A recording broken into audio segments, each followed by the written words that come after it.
Like Jeff has. So, hello everyone. Welcome to another edition of the Monday Night 2 Point Conversion. I am one of your hosts, Gladys L. Tyler, and we welcome back the other co-host, Jay, who was vacationing in Vegas last Monday when we did it. How was Vegas? It was fun. It Yeah, was a lot of fun. obviously, since you called me dude in our text. I was like, dude, what the? I'm like, what? Who is he talking to? Hey, all of the free drinks at the craps table, that just start to catch up to you. How did you do? Did you come out ahead? I did. I was out there because I bowl in a bowling league, Oh, and nice. at the end of the year, we they go to Vegas every year, and it's kind of like a little sweepstakes like tournament. So yeah, I made like almost $1,600 Nice. bowling. Are you a good bowler? I am a decent to good bowler. What's your average? My average is a 165. Nice. That's not So bad. I bowl in. So obviously, like I bowl in. I don't know if you know how it works, like with recreational bowling leagues, but they're called handicap leagues. Yeah, I've bowled before. It's yeah. So they take your average and then they give you a certain amount of handicap so that you equal 190. So people like me who come in and get a little bit lower and then they get hot, you can make a lot of money, and Oh, that's kind of nice. what happened. Well, So yeah, it was fun. congrats. And I'm glad you're in Vegas. What's up, Jamie? You are one of my favorite people in the world, actually. What's up, Jamie? Um, Jamie's bowling average is 107. So, Over wow. 107 games. That would be like just hideous. That's just hideous. Actually, my sister and I were actually pretty competitive bowlers when we were younger. I think she still bowls. Actually, she's actually pretty good. And I said actually a lot in like consecutive times in that. Sorry about that. Anyway, It's one of those sports, funner to play, can't stand to watch, right? yeah. I mean, I don't know if I have as much fun bowling now as I did, but yeah. I mean, I don't watch it for sure, but I I think would you think rather. about bowling like post COVID. It's kind of a disgusting sport, huh? Like people are Yeah, wearing like the same same shoes, shoes, and the hands in the the ball. hand in the ball. You're eating the bowling alley nachos while you got your dirty fingers in the ball. Oh, the one thing for sure that's come out of COVID is I'm not a germaphobe, but I am well aware. Like Yeah. my favorite thing used to be salad bars, you know, especially in Philly. I would like go to the Wawa and they'd have these huge salad bars, and you get the big salad and you're set for the night. I will not touch a salad bar now. I, it has ruined salad bars for me, It's ruined potlucks, and office potlucks. I'm like, I nah, I'm good. know I'm good. I'm good. I even like cook more because I'm like I work in a restaurant, so I know. I mean, they're really safe. Restaurants are safe. If you want to go to a restaurant, please go to one. I'm not saying not to, but I'm a vegan, so I know that cross contamination is a thing, and I also know that people aren't as safe as I am when I cook my own food. COVID has just like ruined me for like eating out. Not that I did eat out a lot, but it's just I can't. I'm like salad bars. Ugh, they were like my jam. I'm so upset about that. Um, I it's not. I hope it's my smoke detector, Jamie, and not my. Although I can't hear it. I hope it's my smoke detector and not my carbon dioxide detector. But I told them like 2 weeks ago, and it's. I live in a loft, so my ceilings are like, I don't know, 15 feet high. I can't get to it. And I told them a week ago that it's like beeping, and they're like, ah, you'll be fine. And so the dog and I have kind of gotten used to it. It's like we've normalized it. So I don't even hear it anymore. I mean, it's like, it's beeping. We'll be fine. Unless it's carbon Jamie, dioxide. Jamie, Jamie, Jamie, Jamie, tisk, tisk, tisk. Tisk, tisk, tisk. All right. So anyway, let's get business out of the way. If you guys are following or listening to us on Twitter, we cannot see your tweets. That's a thing. Oh my God, Jamie, what is wrong with you? We just started. We haven't even been 5 minutes in yet. What is wrong with you? Oh, for the love of God. And uh, if you want to comment or join the chat and you're on Twitter, you're gonna have to move over to like Twitch or Facebook or YouTube. And if you're on YouTube, you need to smash the like button and the subscribe button and chat away. Also, if you are jumping back into fantasy football, which most people are right now, and even if you're not, if you're playing other sports like PGA or NHL or even the NBA finals, go to Underdog Fantasy. They have all kinds of games you can play unless you're in California or Colorado. You can't play the pick'ems. I'm not sure why, but you can play the best ball games. And if you put in capital G, capital F, capital two, they will match up to $100 deposit. So I think the big best ball one is like $25. So if you put $25 in, you can play twice. And who knows? I think the prize is like $1 million at the end of the season. So 25 for $1 million is not a bad bet. Ask Jay, who just came from Vegas. He knows. Oh my Not God, Jamie. not bad at all. Yeah, not bad at all. Anyway, tonight we have kind of a chock full of stuff to talk about. But the first thing that we're going to talk about is so the Colt. So there is now a Colts player that is being um, what's what's the word? I can't find the word. Investigated, right? Investigated, right? I was thinking detected, and I knew that wasn't the word. It's being investigated for betting, and the player has been named today. It's Isaiah Rodgers, senior cornerback for the Colts, and apparently, so there's okay. This is what I've learned today. There are two ways that NFL players are getting in trouble. Isaiah Rodgers Sr. apparently had an associate, which I'm assuming is a friend who you don't want to name, have a account under the associate's name, and the associate was betting on NFL games, including the Colts games. That's one way, and that's a big no-no. I think all NFL players know they cannot bet on NFL games, and especially their own team. Jameson Williams got in trouble, I just found out today, not for betting on football, but for betting on a mobile device at an NFL stadium on a sport that was, I think he was betting on golf, like something really stupid that you shouldn't be betting on anyway. But he was betting on a sport that was not NFL.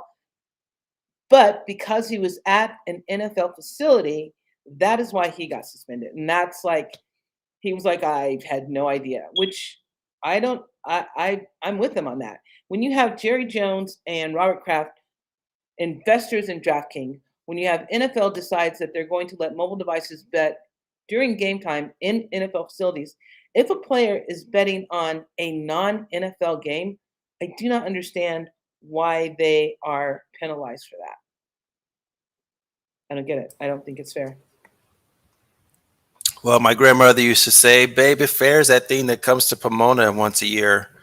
So life is not going to be fair, Oh, especially when you're I got talking it. about. It just took a second. Yeah. Um, I think it's crap. I think that's crap because the NFL, the NBA, the WNBA, the MLB, all of the professional major sports are openly accepting bets.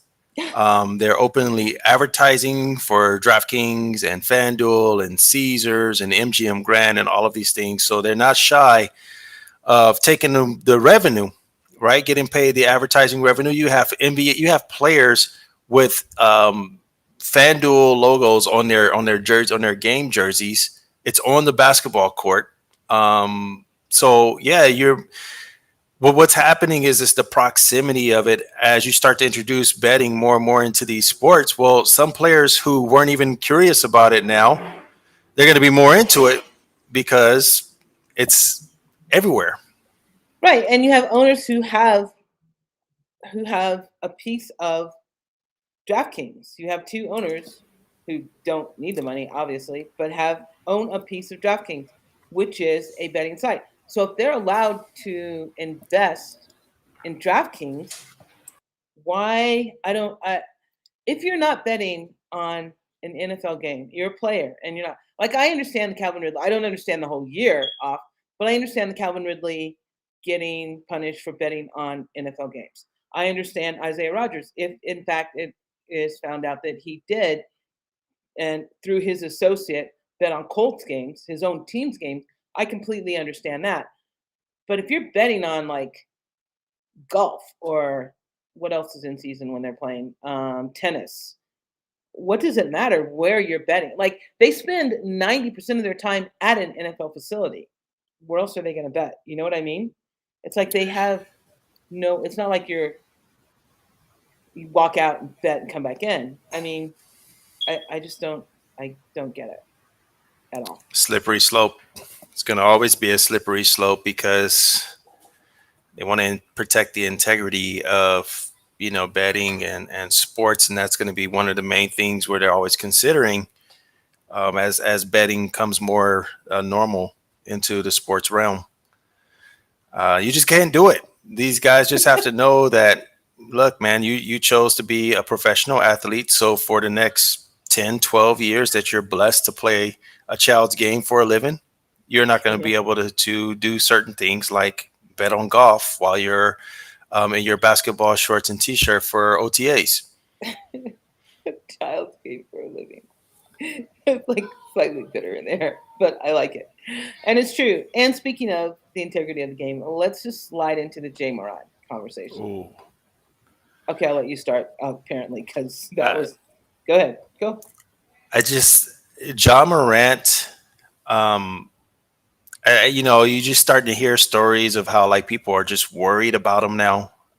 There's people rumbling that they're not worried about where he's going to play in the NBA in 5 years. They're worried if he's going to be alive That in was 5 years. Stephen A. Smith, right? Yeah, the Stephen A. Smith one. Yeah. I saw the video. I saw the interview with the 60s Crip. Did you see it? With the who?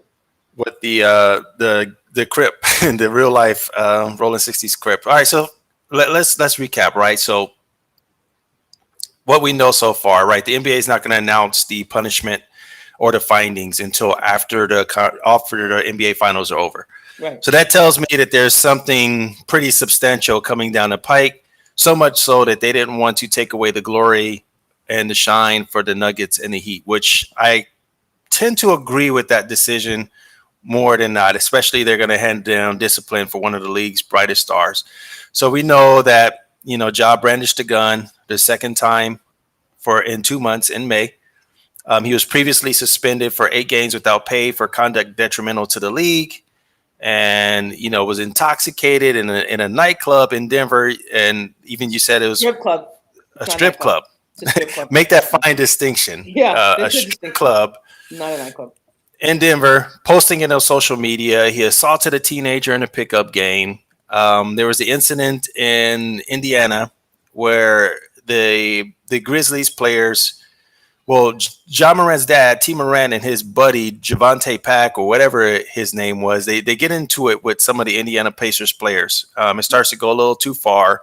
A little basketball altercation happens there, right? They're pushing, shoving, acting like they want to fight. But this guy walks onto the floor and gets kicked out of the game. Later on that night, they get into an SUV. Ja Morant and 3 of his friends, they get into an SUV and they point a laser at the Indiana Pacers security. And the police definitely believe that was God. I'm surprised that the NBA did nothing about that. They just kind of swept that incident under the rug. Then you got situations where Ja Morant is throwing up gang signs. He's doing a Crip walk, on the basketball floor. The police did a wellness check on him last week, just kind of checking to see if everything's okay with him, as he just puts on this message on social media, just bye. And so you get to this thing, it's like, Ja, what are you doing? So I watched this interview with this guy. I guess his name is Brick Baby. I guess he's a rapper or some sort, but he's a real active member for the Rolling 60s Crips gang right here in Los Angeles, which in fact, if you go about 5 miles east of where I live, you're going to get onto Slauson and Crenshaw, which is where Nipsey Hussle was actually killed. And that neighborhood is that gang where this young man is from. And he's calling out Ja. Like, he went in on him pretty good. I mean, he goes on, and you should actually watch the interview on YouTube. It was actually kind of good because he's calling him out, but at the same time, he's kind of like offering him like just a warning. But at the same time, like, man, you ain't about this life. And so throughout the video, he just basically tells him, look, you got $200 million. Okay, you want to live like you're in the trenches, but everybody that's in the trenches, they want to be like you. They want to get the money that you have. They want to be able to travel the world and be, world famous, and not have to worry about nothing. But here you are, and he calls him out. He calls him the suburban kid from a middle class family. He's kind of remind me of Yes. Clarence from 8 Mile, right? Well, yes. And basically, he tells him that he offers an invite to him.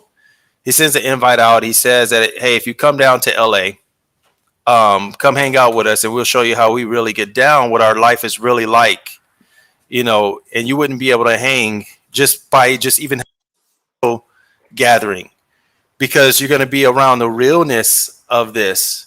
And he basically tells him, he's like, you're never going to use that gun. Stop perpetrating like you're a gangster. Nobody believes that, but be careful because you're out there throwing up the signs where people have, lost their lives over doing the same thing. So scary for me, because that, like, when people that are really, really in that lifestyle, they don't take very kindly to people who are, pretenders. Yeah. Um, I remember growing up as a kid, like, the one thing that you never did is you never claimed to be somewhere where you weren't from. And this is what the guy's like. He's like, be careful. Yeah, man, that stuff is going to cost you. So, and then he goes in on it because he's like, you want to be hard, but then you want to tell everybody it wasn't your gun. This is like, you can't have it both ways. So I don't know. I don't know what Ja's doing. I don't know if it's just a cry for help anymore. Um, a cry for help. I never thought about it as a cry for help. I, and maybe I don't know. Maybe it's a difference of I don't know what it's a difference of. I always thought about it as just some little punk posing, and for whatever reason, well, I mean, if you see his dad at games, his dad's not like the most, hey, let's not do this kind of person until it became a financial disability for him. Like, I mean, I'm pretty sure that 39 million he lost by not being named to the All NBA team this year had a lot to do with that, with the 8 game suspension for the gun, and he's seriously losing money because he's doing that. Now, from what I understand, oh, he could be bipolar. That's an interesting thought. Um, is that he what he did last weekend or 2 weekends ago was posted a bunch of family pictures on Instagram and then said bye.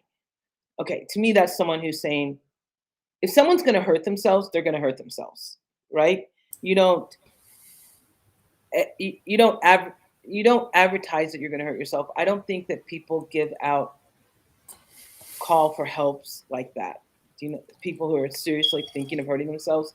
Don't go around posting pictures of their family and then, buy. That was, hey, someone come and look at me again. Do you know what I mean? I want to be in the spotlight. I want people to notice I haven't gone anywhere. That's that's what I'm thinking about John Morant. I had a friend who, when guys would break up with her, she would fake suicide attempts. And last year, no one came, and she actually passed away because people just stopped coming because they were fake. You know what I mean? She wasn't. No one thought she was serious until it was too late, and that's the feeling I get with Morant. Is that these are fake attempts at being something that you're not. Why do you want to be thought of as hard? Why is that so important to you? You he came out of nowhere in college, like in his junior year. Like no one heard about him until like his junior senior year. You've brought yourself up. That in itself is something to be proud of. This whole fake hard thing, I don't. I guess I just don't understand why people want to present themselves as being fake and hard. I don't. To me, that isn't something that you want to be proud of. What you want to be proud of is that you worked your ass off for 4 years in college. Last 2 years you worked harder than anyone else. You now look where you are. Now look how much you have. I, I, I mean, and if it's a mental illness, then it's a mental illness. Like then he should be diagnosed and someone should help him with that. But I mean, is it a mental illness? I, Yeah, I definitely think it is. And it is a sad story that I mean, we're talking about some real life situations here right now. So I know, like with Ja, first off, where does being hard come from, right? So right, he's an undersized player, right? He's always probably had to play with a chip on his shoulder. He's always had to be more, when you're that little, right. you kind of carry yourself kind of like more of a pit bull. He was not heavily recruited coming out of high school. Right. So there's a chip on his shoulder, right? Where you're just like, this dude is just, like you said, he's had to work extremely hard to get to where he was. And that kind of became part of his persona. Aggression, aggressive. I'm going to dunk on everybody. And somehow he began to associate that with I'm hard off the floor too. And I don't get it because you literally have a guy that's in that life saying, "Man, dude, it's people that I'm running with every single day that they out there robbing liquor stores. They want to be you. Right. You want this, man. Everybody that you're trying to be hard from, everybody that you're trying to impress, they will switch places with you in a heartbeat." Ja And Morant. I don't know if you they're ever not watched Going for impressed. Two. They're not impressed. And They're it's not. and it's they're insulted now. And that's where it's starting to get to the point to where some of these people are like, okay, dude, like you're violate that life has code. They have, street code that they live by where you can't just do the things that you're doing just because you're John Moran. And he made a good point. He was like, what happens if you thinking you hard, and somebody just does something and they come up to you and you get shot in the legs and now you can't Play run and ball. jump anymore. Yeah. Now what? Uh, And that's just it. I think that a lot.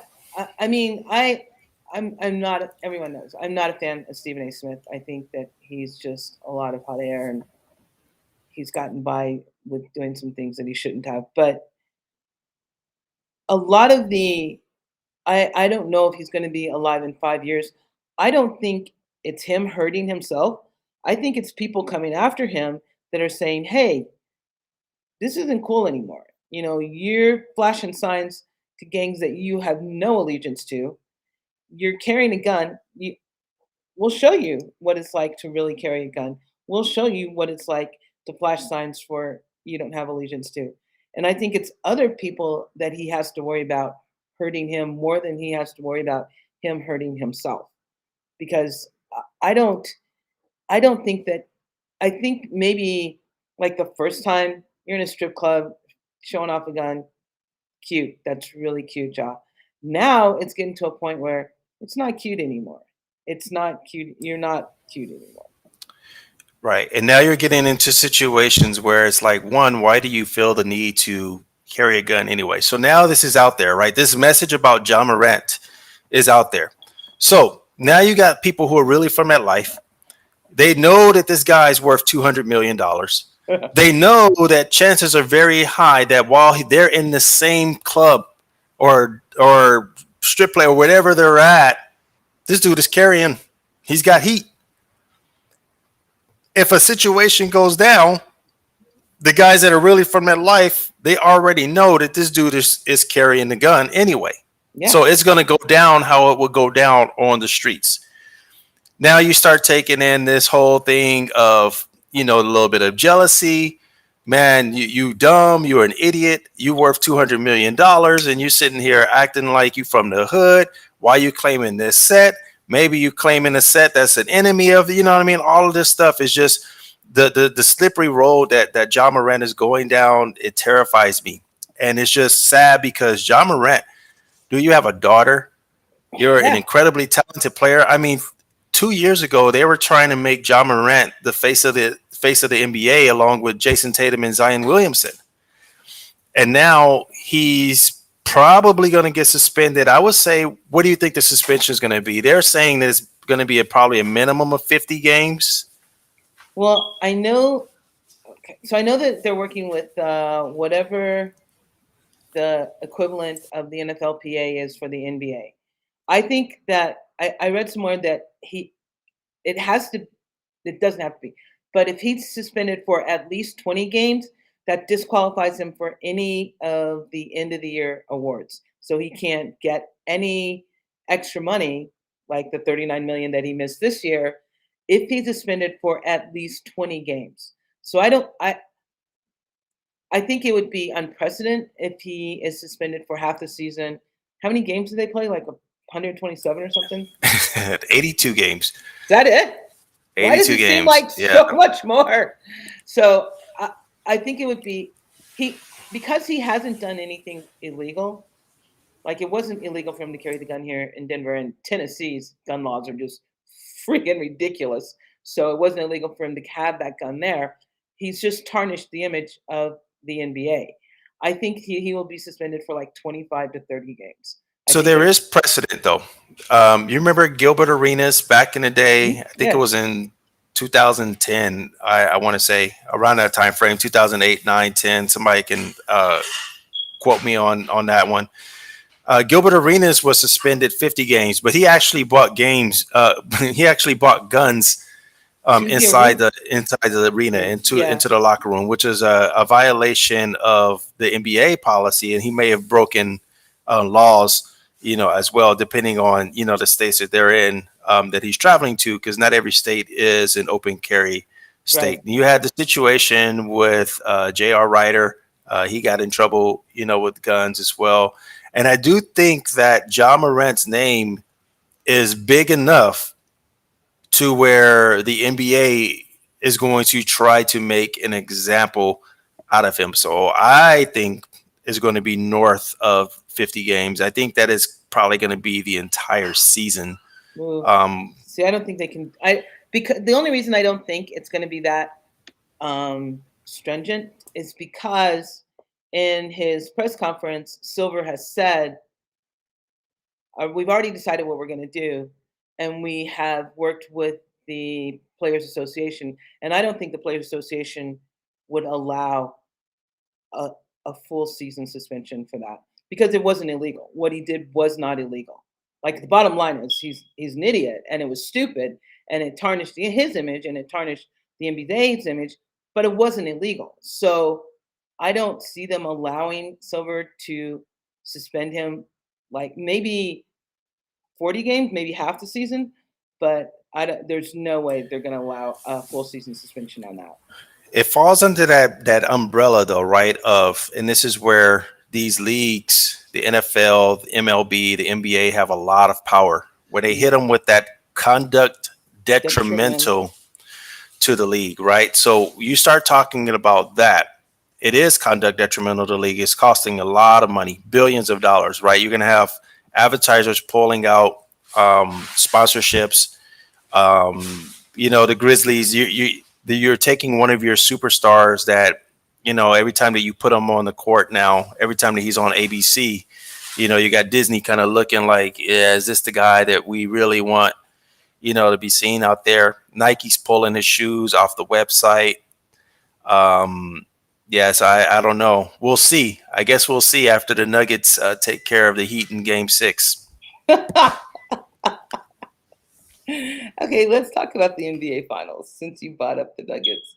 Like like okay, first of all, I'm not the biggest NBA person, and I'm pretty sure that I predicted that the Nuggets would be the first number one seed team to lose. So I have not been on the Nuggets bandwagon um, at all for this postseason run that they are absolutely smashing until last night. But let me just say that like I have watched them play postseason, and I am impressed with Jokic and his dad bod running up and down the court. I just that to me is like the most amazing thing. I will watch every game just to watch that. Like him running backwards and everyone else like a hands on their knees, and you look at him and it's like got a dad's bod going on there. Yeah, he's got the greatest dad bod ever, right? Right? He He is the does. dad bod spokesman for sure. He is. I'm like and it doesn't it like nothing phases him. Like although last night he just kind of went off for a little bit, but normally like the games I've watched, nothing phases him. Like every now and then I'm like, I think he's really tired, but he's still beating everyone up and down the court. I don't understand what's happening. But I want to say that Eric Spoelstra is the if he if they could give the most valuable player, most valuable person award, I think he would win. Like hands down, he has outcoached everybody he's played against so far, including last night, Denver's coach. Mike Below, yeah. Eric Spoelstra is the best coach in the NBA. Mhm. I've been saying that for the last couple of years. People think I'm crazy because they're going to argue me down on Popovich. Which, if you got an argument Oh, for Popovich, I love Popovich. I'm not going to push back there.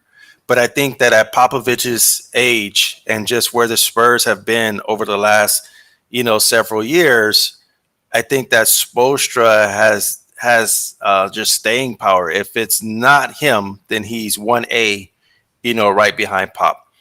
It's very, very common for Spoelstra to pencil whip coaches. His adjustments, his in-game adjustments, and then in between game adjustments are simply phenomenal. We saw that, last night in game two. You saw it all, series in Boston. You know how I feel about Missoula. But yeah, Spoelstra just walked that guy around the block. The Heat are not this good, okay? But they're well prepared. They're tough. They're gritty, and they have a bunch of players who know their role and they really buy into this. They say it a lot. It sounds kind of cliche at this point now, but Heat culture, that's a real thing. And these are men. They come out there. They wear their hard hat and take their lunch pail to work every day. And the Heat are going to press. They're going to give you every possession. They're going to compete. So you have to be able to match that kind of energy.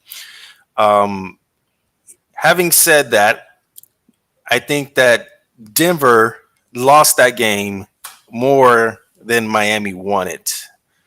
I think that it's weird to think that people actually really believe that the Nuggets don't get tired in altitude as well.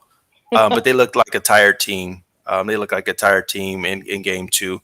You could tell, they blew the big lead, something that they hadn't done pretty much, in playoffs. They had a double digit lead into the fourth quarter, and their role players were just non existent. Contavious Caldwell Pope, he had 6 points, one field goal. He only shot the ball 4 times the entire game. Michael Porter, 5 points, 1 from 6 from three, no free throw attempts. The Denver Nuggets shot 22 free throws. Totally down. They shot 22 free throws. Michael Porter didn't shoot one. So they're going to need more help, from those role players. But I do think that was more of an anomaly of a game because you're not going to get Duncan Robinson, go out there and give you 10 points in the fourth quarter like he did in game two. You got Strauss came out. He made four 3-pointers in the first quarter. It was like 4 of 7 from the 3-point line. In the first quarter, you're talking about 22 points from the most unlikely of Heat players that were kind of the difference in the game. So I do think that Denver is going to get back on track. And I had them winning in 6, and I didn't see anything about game two that made me change my mind. Although I Well, did say we've been talking about the Nuggets for a while. The Nuggets don't have to win anywhere else other than Denver. Well, now they that do. no longer applies. Yeah. Now I wrote down this. So Miami went 6 for 7 on 2 pointers, 5 for 9 on 3 pointers, and 9 for 10 on free throws in the fourth quarter. They shot 69% from the field in the fourth quarter. And when Love was on the field, when Love was on the board for when he was on the court for the 22 minutes, he had 10 boards, 2 threes, 2 steals, and drew a charge. Miami outscored the Nuggets by 18 points with Love on the court. Him inserting Love into that game after he hasn't played at all was like a stroke of genius. Like it. I don't see any other coach doing something like that. Do you know what I mean? I think uh, Joke Joke wouldn't even answer. They asked him a question during post game, like who didn't someone didn't go to post game.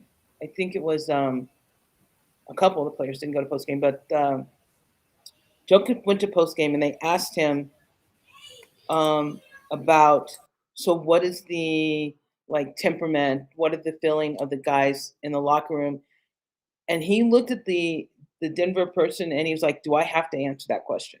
That to me is disconcerting. If you like, he's probably one of the most like he answers almost everything. If that's the one question he doesn't want to answer, there's something wrong in the locker room. Like they didn't show like the hustle that they did the first and them being tired. I'm sorry, if anyone should be tired, it should have been those Heat players who like just came out of a 7 game series and are up here in altitude playing again. You know, I just don't. I'm not jumping on or off the Nuggets bandwagon, but the game last night showed A, they were outcoached, and B, they were outplayed. They were They outplayed were in the fourth outplayed quarter. in the fourth Fourth quarter. quarter, yeah. Yeah. They were outplayed in the fourth quarter. And even in that, I would say that the Nuggets probably had one of their worst games of the playoff run. They had a bad game against Phoenix, but this was a really bad game. They didn't play too well. They didn't shoot the ball well. You don't see Joker having a line where he has like the big point total, right? He usually kind of gets around that 30. He's going for 30, 18 rebounds and 14 assists. He only had 4 assists Right. in that game. And so that was funny too because Ramona Shelburne of ESPN, she goes into the press conference and she's asking Coach Spoelstra if it was part of his special sauce game plan, just to let Joker score and just focus in on the ancillary pieces, and if that's the path to victory. And Spoelstra shuts it down. He's like, "That's ridiculous." That's something that the untrained eye would say. And it was like, no, actually, that's something that a well-trained eye would say. And I get it, gamesmanship. He doesn't want to tip his hat that is the game plan. Because Yeah. whenever you play against a player like Joker, you're always faced with that kind of situation of, okay, how are we going to do this? Are we going to let Joker do his thing, let him get 1,000,000 points and just make sure everybody else is non-existent, or are we going to let him do everything that he does? And Joker doesn't want to do that. Joker's not a selfish player. He's not that guy that wants to go out and drop 50. He can, but he'd rather not. I think that you ask, Joker how he wants to play, he would say something like, yeah, give me 20 points, 15 assists, 20 rebounds, and win by 1. That's how Joker wants to play. Not going after 41 because his teammates were ice cold from the field. And they were really upset. You can see the body language. They were not happy with Michael Porter. Mike Malone lit into the team a little bit, said that they didn't have any effort, that it was unacceptable. He used that word, for them. And I think that Denver's also they're not as well coached as Miami, but I do think that Denver is going to bounce back from that. That was a blip on the radar. There was a stat I saw that when Joker has less than double digits assists, the team loses like 47% of the time. Like his assists, it's not his points, it's his Yeah. assist ratio that is the most important to their win percentage. Well, he is the antithesis of the Russell Westbrook triple double, right? And I say that, I've been someone who's kind of defended Westbrook before in the past. I don't think that he's as bad as people make him out to be, but the way that Russell Westbrook gets a triple double is very, very opposite than Joker. Westbrook is very selfish in his stats. He's gonna sit there. He's gonna dribble the ball for 20 seconds out of the shot clock, and then he's gonna drive the lane, helter skelter, and it just happened to hit somebody cutting, and you get an assist, a cheap assist that way, right? Where you're totally taking the team out of the offensive rhythm, though. And then the other thing that he does, while you could say, oh, he's one of the greatest rebounding point guards of all time. Yeah, but he crashes the offensive boards. one of the things that anybody who's ever played basketball on any level, if you play the point guard position from high school on up, you know that point guards do not crash the offensive glass. You always stay back and you got kind of the safety position because if you get that way, you got to stop the transition until the rest of the team gets by. That ain't Russell Westbrook. So he gets out there. Next thing you know, he doesn't get that rebound. How often do you see it? Easy layups on the other side. And so Westbrook takes his team out of rhythm with his triple doubles, whereas Joker enhances the team's ability. He's setting up those Michael Porters, the Kentavious Caldwell Popes, the Aaron Gordons of the Denver Nuggets that give them on those wide open shots, taking advantage of the double team, reading the passing lanes and things like that. And so I would buy that. I think that stat tells me what I see every time that I see the Nuggets play. That when the Joker is out there dealing like that, playing quarterback literally, that's when the Nuggets are hard to beat. But when he's out there, getting 40, that's when they're a little bit vulnerable. So, this just occurred to me. I read, and this is going back to the Ja Morant talk because I don't know what you said that made me think of it, but there was someone who said that Ja Morant will have to leave Tennessee, that Tennessee will have to give him up. Do you agree with that? Ja Morant's going to have to leave the Grizzlies. Yes. I think that the Grizzlies, okay, as a basketball decision, right? And I just want to stick right there with the basketball decision. I do think that the Grizzlies are better. They can do better without Ja being their best player. Okay. They're not better without him, but the Grizzlies, Ja's only going to take that team so far. Where I think the Grizzlies are kind of one of those teams where they've always been like a sum of parts. They've never been a superstar team. They've always been a sum of parts. They've always been a Mike Conley and a Mark Gasol, and Zach Randolph, type team. They aren't a high-powered with one superstar. Let's build around that kind of player team. I think that Ja is going to find his way to a big market. I think he's going to end up someplace like Chicago or New York. Heaven forbid he goes to Chicago. I don't think that's a good fit for him. Or maybe he might end up in a small town like a Portland or something like that, where he can just focus in on basketball.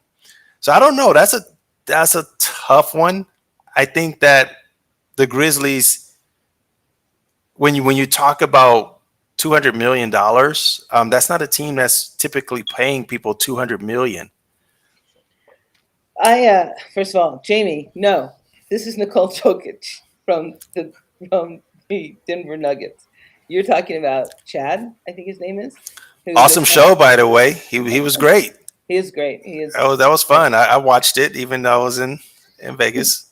Calling me dude, it's cool. Whatever. Anyway, yeah, I don't think a big market is where you want.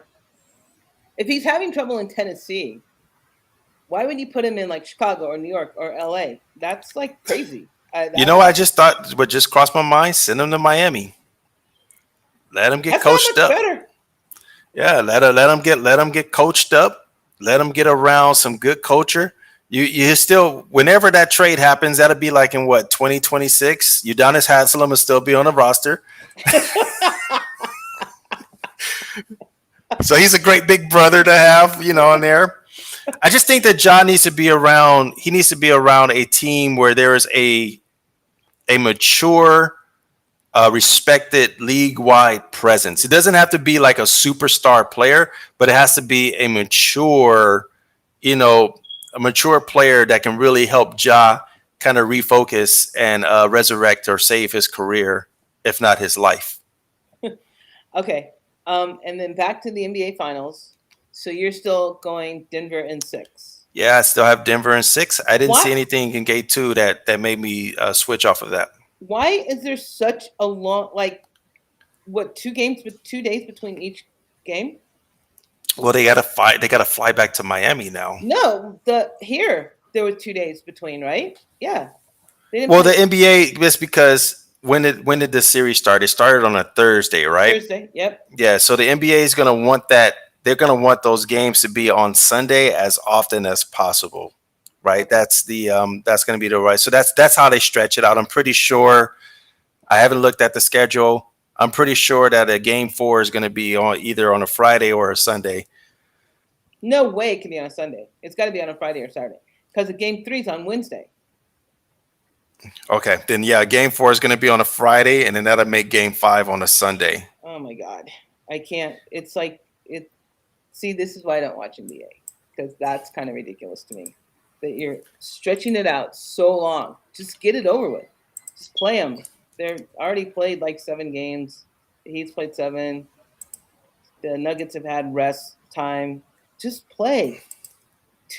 Wednesday to Sunday. That was a ridiculous layoff. I I can't. I can't. I'm out again. I'm out again. I'm not gonna watch anymore. So I lied. I What? just checked the schedule. Okay. So the game four is going to be on Friday, and game five is going to be on Monday. So the NBA heard you kinda, Oh, but okay. they're still stretching it out. You want them to compress it even more. I would like it if they would compress it even more. I don't like things stretched out. It's very annoying to me that why? I mean, I TV understand. revenue. Yeah, I guess. You say that, but then the NHL finals is on TBS right now. TBS. Who watches who has TBS first of all? And then second of all, who watches TBS? And it's like the finals of a major sporting event. Why isn't it on like ESPN or ABC or NBC or whatever? I don't even get it. I don't get it anymore. Although kudos to ESPN for having like the Women's College World Series on and ABC for having the Women's College World Series on. They're super regionals and it's going chalk, so it's not really all that interesting. However, the Men's College World Series, super interesting. All not going chalk at all, and I love it. I'm here for underdogs all the time. All right, All the time. all the time. I just want the underdogs to win, unless my team is not the underdog. Then I don't. And there's another plug to our sponsor right there. Just want the Exactly. underdogs to win all the time. And if you have you ever seen their commercial? It's I an have with action. the little Look at the puppy. little Yeah, dog. Yes, yeah. that in itself is enough for you to like join underdogs to like sign up for it because that dog is like the cutest thing sitting at the computer. So Yeah. again, matching GF2 $100 deposit match. Time to get in now so you can get in the best ball games for fantasy football for football. Speaking of which, fantasy football, we are going to discuss. Do you want to discuss the one-on-one or draft strategy? Which would you rather discuss? I think the one-on-one's kind of boring Okay, we'll because discuss. everybody's gonna say, "Yeah, give me Justin Jefferson or Jonathan Taylor." But No, I was going to go CMC or Austin Eckler, but that's not going oh, wow. Okay. to. Sorry, but so we'll discuss draft strategy because clearly I am outside the norm again. Um, the draft strategy for redraft. Let's just do redraft. Let's do redraft PPR. Oh my God, my dog's crazy today. Redraft PPR league. Superflex. Ooh. No. Superflex. Anytime you add Superflex, it automatically changes the Yeah. strategy because you're gonna want to get two quarterbacks. Exactly. Um, so yeah, and I go after for me. I've always been a wait on quarterback, but when I get a quarterback, I'm getting a cheat code quarterback. I'm getting a mobile, a guy who's going to run the ball. So I was able to get Jalen Hurts on a couple of my leagues. Last year I was a little higher on him than most coming into the season. That one paid off. Those are going to be the kind of guys I'm looking for, but as far as strategy goes, I guess strategy always depends on where you're at, right? Where you're Yeah. at in the draft. I prefer auction drafts, but a lot Oh of God, people I hate don't. auction drafts so I much. know. I hate them so Uh, much. I don't think that I've ever come into I've always flirted with the idea of the zero running back strategy. I've always flirted, but I just the old school get off my lawn, fantasy player in me can't do it. Just can't do it. because it always feels like you land on that strategy by accident, right? Because you start off by taking value, and it's like, okay, well, I'm picking number 7 overall. Last year, that would have been right around at Justin Jefferson. That's where he Hmm. was going. So you take JJ there, and then you're like, okay, well now, I can't pass up on, Anthony.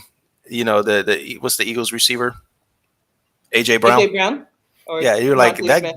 Yeah, that dude's too good to pass up on now. So next thing you know, you're like, well, shoot. Now I got 2 wide receivers, and now you're in the no man's land for running backs. And so then you just start picking off the best receivers and the best player at the position. So I don't really know. So do you go into your draft with a set strategy?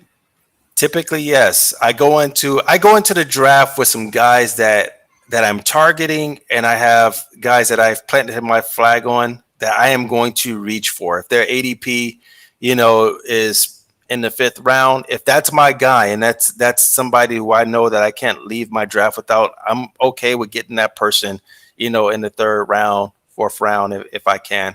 I go in with a strategy, but I'm flexible to it. There comes a point in time where you just take the best player available, and you just take what the value gives you. So in a super flex, what round are you drafting a quarterback? What your first quarterback in what round in a super flex? First, Really? yes, Okay. you got to have 2. Right, You got to but you got to get 2. You got so if you draft your quarterback early, so his what I found works for me in Superflex. You okay. draft your elite quarterback early, then you can wait a little bit to get your second quarterback. You're going to land on somebody like, I don't know, like a Jimmy Kirk G. Cousins type, yeah, one of those type guys. But you get your big guy early, and then you build up, all around your roster, and then you get your second quarterback. But yeah, in the super flex, you have to get that game breaking quarterback early, otherwise you're not going to have a chance to compete. Depending on the scoring format, of course, Of course. with where quarterbacks are rewarded. So let's say one quarterback league, where are you drafting your quarterback first? In a one quarterback league, I'm going to be the last person to take a quarterback usually. Wait, you just said so. When did you take Jalen Hurts last year? I take him in the 5th. Really? You got him in the 5th round? Hmm. It's nice. I'm pretty sure he was Yep. gone like in a 3rd round in every draft I was in. Well, every draft I cared about, anyway. All right. So in a super flex, I'm not taking a quarterback in the 1st round. I Okay. just can't. I can't. Unless, see, that's the whole thing about drafts for me. I I don't know if I go into a draft with a strategy. I'd like to see how things go. Like if quarterbacks start falling, then yes, I'm going to grab a quarterback. But if I see that, maybe I'm going to be able to get a Justin Herbert in like the 3rd round in a super flex, I'm all in for that. Like I will take the high wide receiver. I will take Kelsey if he's available before I will take a quarterback. Yeah, well, Kelsey gives you the instant positional advantage, But see, that's the thing, though, Gladys. I don't know if you're going to get a Justin Herbert in a super flex in the 3rd round. So my first quarterback So in a single Jamie's, quarterback round. Wait, what is now? I always get 2 top 12 quarterbacks in super flex. 2 top 12 quarterbacks. But I yeah. grabbed my So first they're quarterback going in a after elite quarterbacks early, and then he grabs his first quarterback in a single quarterback league late in the draft. He's not even worried about drafting them. He gets to them late. He's talking about like a Geno Smith or Russell Wilson, late. And you can do that. You can do that in a single quarterback league because the discrepancy of points from the top quarterback to the 12th quarterback isn't really that large on a point per game basis. The thing is you're paying for the ceiling, right? Those guys just simply don't have the ceiling, that a Joe Burrow, has, or Patrick Mahomes has. But the reality is that the points that they average, are going to be a little bit closer from 1 to 12, as they would differ greatly from the number 1 running back down to the number 12 running back, or the number 1 wide receiver down to the number 12 wide receiver, which is why you want to wait on quarterbacks in single quarterback leagues. Yeah, but getting 2 top 12 quarterbacks. That means you're getting a quarterback in the 1st and 2nd round. If you're getting 2 top 12 quarterbacks. I mean, there's no other way around that, right? You're drafting quarterback back to back in a super flex if you're getting two top 12 quarterbacks.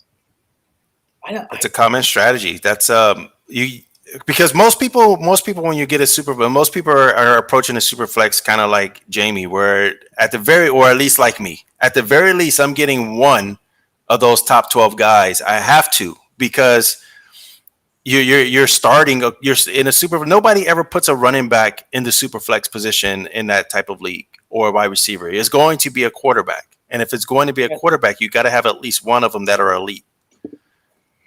Right. I mean, I understand the philosophy behind it. I understand the theory behind it. I just,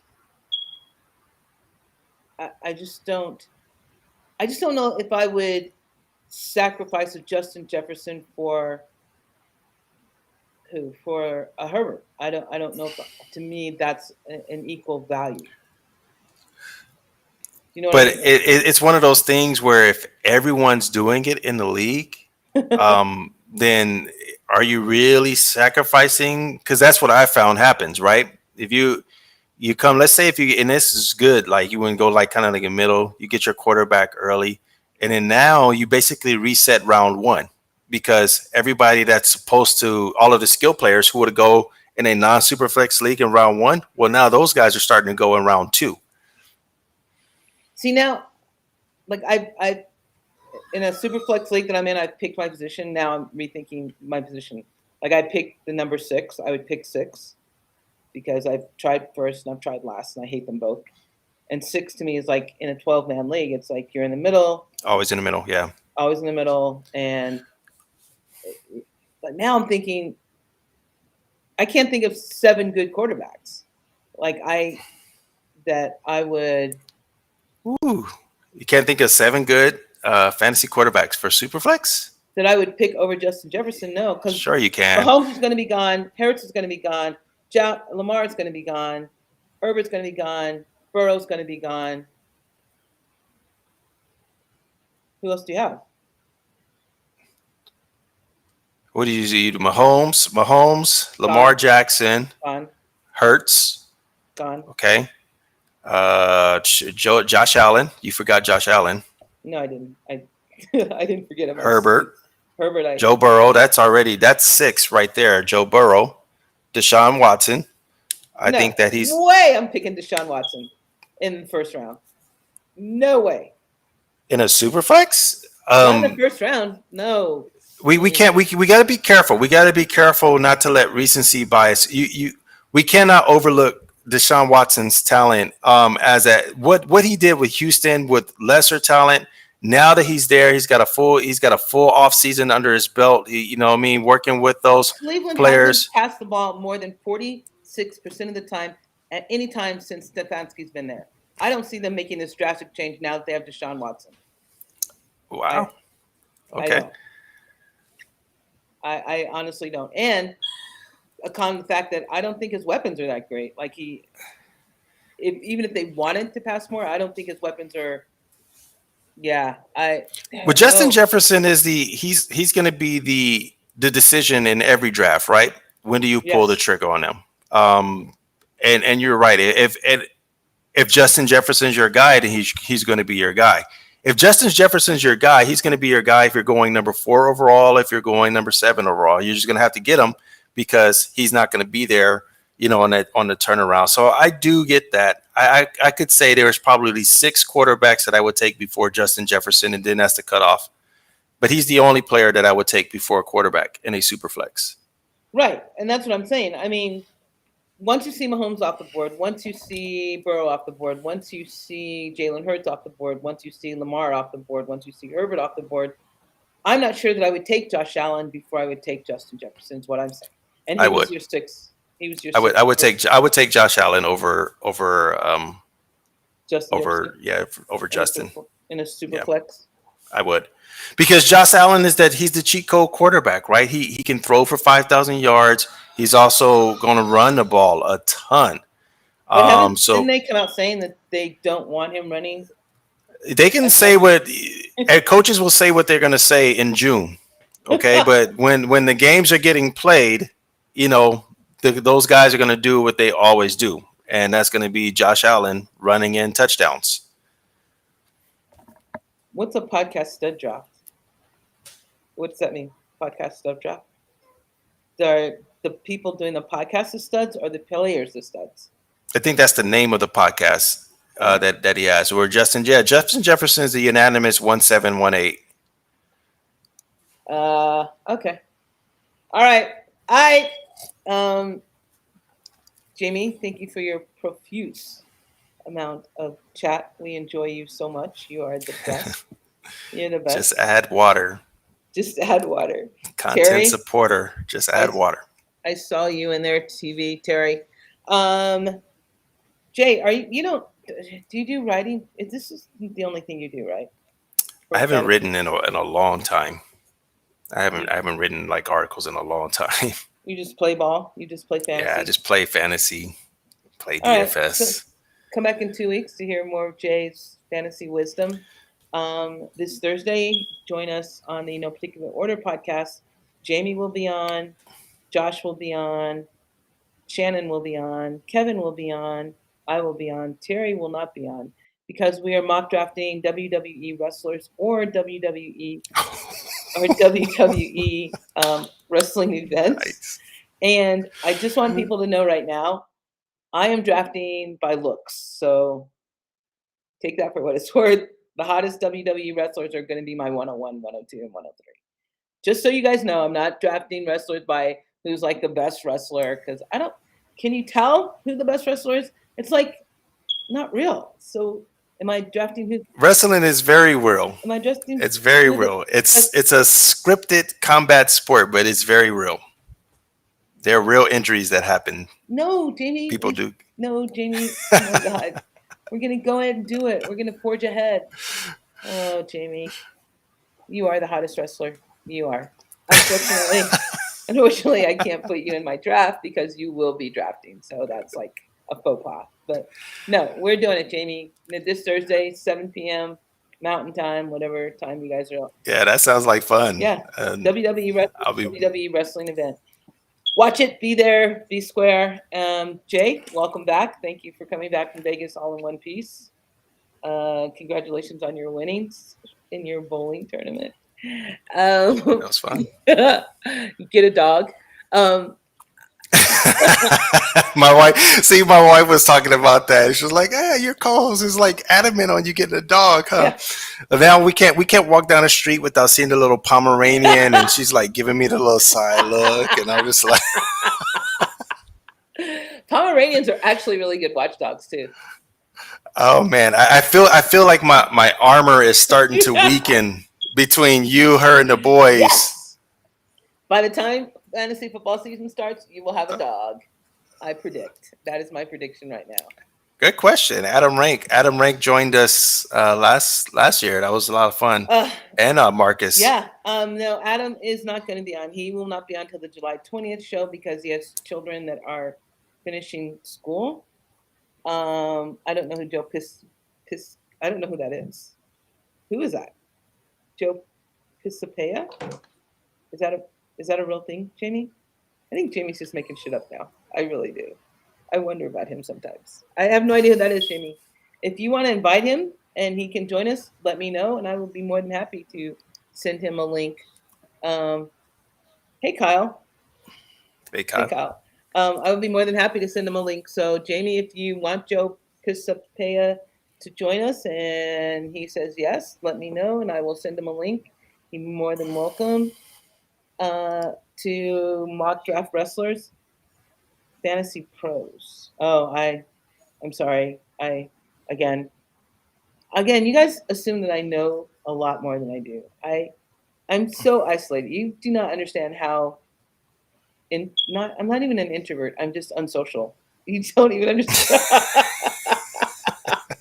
You guys don't understand how unsocial I am. So I don't know who Joe Pisapea is, but Jamie, please ask him if he wants to join in mock draft wrestlers, and we would be more than happy to have him. Everyone else, Kyle, Jamie, Terry, and of course the lovely co-host Jay, who is dogless right now but won't be for long. Thank you for joining us. We will see you in 2 weeks. Kyle will be on next week with his famous show, and he will be chatting with someone extremely Oh, Jamie, that's so much information. Thank you. Again, if you want to ask him, I am more than willing for him to come on. I just don't know him. I don't have. I've never seen his. I've never seen his podcast, so I don't have that kind of connection with him that you do. Please ask him, Jamie. Please ask him if he wants to join us Thursday, and we will be there. All right, everyone. Jay has to go and tend to his family. We will talk to you later. Thank you for I do. joining You know us. me well. Thank you. Bye. Oh, Bye, Jay everybody. Calandro, Kyle's guest next week. Be there, be square, people. Bye. All right.